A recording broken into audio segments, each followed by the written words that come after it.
Hola, bienvenidos a Esquina Literaria. Les estoy compartiendo la lectura de este libro, Los filósofos y sus vidas, para una historia psicológica de la filosofía. Estamos leyendo la vida de Rousseau. Esta es la tercera parte y espero que les guste. Rousseau, que es bastante severo con sus contemporáneos, es severamente tratado por ellos, especialmente por los filósofos. En un tiempo sus amigos, pero ahora sus enemigos jurados, de quienes sospecha que traman algo contra él y sus obras. Teme que se desfiguren o destruyan sus papeles. Solía escribir, dice, con ansiedad sin fin, por ocultar sus papeles de las manos rapaces de mis perseguidores, pero ahora sabe que su intranquilidad es inútil y que se abstendrá de erigir nuevos monumentos de su inocencia, como él llama a sus escritos. Paradójicamente, al menos, si el mundo es justo, como debe serlo, Rousseau se halla a sí mismo abandonado, más drásticamente que cuando su padre le había abandonado, y se propone lo que para él es un consejo de la desesperación, la impasibilidad. Aquí me encuentro, solo en la tierra, sin tener ya ningún hermano, ni compañero, ni amigo, ni sociedad, más que yo mismo, el más sociable y más amante de los humanos, ha sido proscrito por acuerdo unánime. Todo ha acabado para mí en la tierra, nadie puede ya hacerme ni bien ni mal, nada me queda de esperar o que temer en este mundo, y me encuentro tranquilo en el fondo del abismo, un pobre mortal, infortunado por tan impasible como Dios mismo. La persecución de Rousseau, a menudo cruel, aunque fomentada por él mismo, a veces le hizo cruzar la frontera de la cordura para entrar en la paranoia. A Hume, quien le ayudó a encontrar asilo en Inglaterra tras haber sido expulsado de Berna, al principio le pareció agradable, amable, modesto y bienhumorado. También encontró que escribía, hablaba y actuaba, movido más por el impulso del genio que por el uso de sus facultades ordinarias, y le comparaba favorablemente con Sócrates. Pero menos de 3 meses después, Hume, desengañado, escribía que Rousseau estaba desesperadamente resuelto a hundirse en una soledad que le haría desdichado, como todas las situaciones le hacían, y que se le leía poco y despertaba escasa curiosidad. Hume escribió impaciente: durante todo el curso de mi vida solo ha sentido, y a este respecto su sensibilidad llega a un punto que va más allá de cualquier ejemplo que yo haya visto, pero todavía le produce un sentimiento más agudo de dolor que de placer. Es como un hombre despojado, no solo de sus ropas, sino de su piel, y puesto en tal situación a luchar con los violentos y borrascosos elementos, tal como perpetuamente perturban este mundo inferior. El aislamiento de Rousseau, el sufrimiento y la tendencia paranoica estaban todos obviamente conectadas con el germen de enfermedad con que él pensaba que había nacido. La enfermedad era una constricción de su uretra, lo cual le producía retención de orina, gotear y una hernia que le exigía apretarse el abdomen para vaciar su vejiga. Le asustaba terriblemente la embarazosa situación en que su condición podía ponerle, y solo de pensarlo podía sobrevenirle un ataque que le hiciera desmayarse o montar una escena. Le obsesionaba la pesadilla de estar esperando, sobrecogido por el dolor, en un círculo de mujeres hasta que pudiera marcharse, y luego, a la vista de otras hermosas mujeres, descender una escalera brillantemente iluminada, cruzar un patio observado por muchas personas y finalmente tener que orinar en la blanca media de la pierna de algún noble. Sus ataques parecen haber coincidido a menudo con el comienzo de una servidumbre real o imaginada, como cuando trabajaba para un tiránico embajador o cuando había de presentarse ante el rey a fin de obtener una pensión.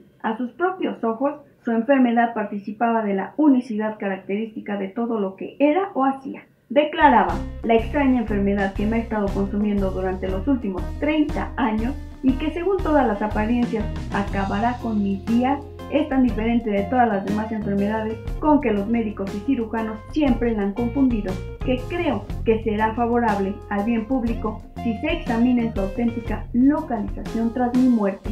Los deseos de Rousseau fueron cumplidos y un día después de su muerte fue llevada a cabo una autopsia. Los cirujanos, cuya técnica, según nuestros modelos, nos parecería primitiva, nos informaron que no había ninguna anormalidad urológica observable, de modo que las dificultades de Rousseau debían de ser el resultado de un espasmo o dilatación de la próstata, aunque esta última circunstancia ya no pudo ser observada.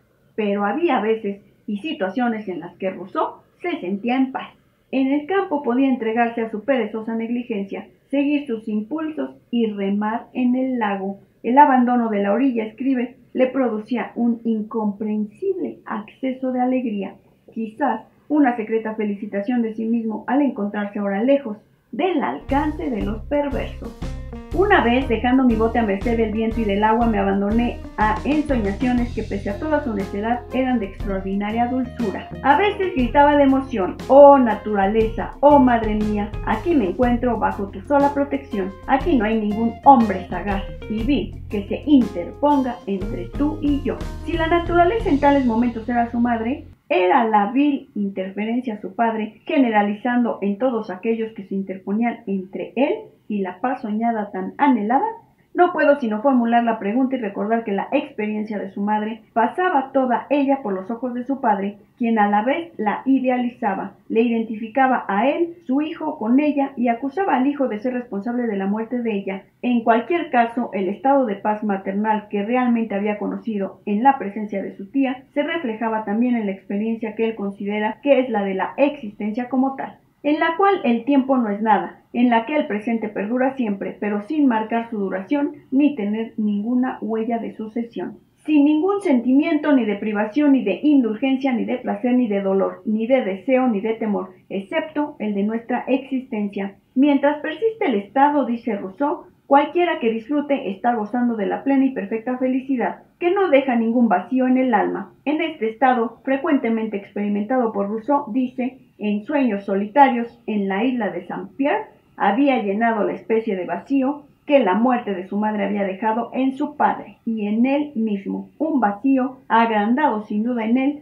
por la huida de su padre. Los problemas y soluciones intelectuales básicos de Rousseau proceden todos de su vida, como él sabía. Su propio origen no había sido oscuro, sino que había sido truncado, y su propia paz originaria había sido destrozada, de modo que siempre estaba buscando las causas de la difícil transición de la igualdad, al menos emocional, a la desigualdad, de la seguridad a la inseguridad, de la inocencia a la culpa, y más en general del bien al mal. El bien era la época en que todo a su alrededor había sido ternura y amabilidad, cuando todos, padre, tía, nodriza, parientes, amigos y vecinos, le habían amado y él a ellos, y cuando había sido inconsciente de tener ningún deseo particular. Pero ese era un estado de inocencia, y él había aprendido que el mal, que en gran medida era servidumbre, procedía de las necesidades prácticas que las personas tenían unas de otras.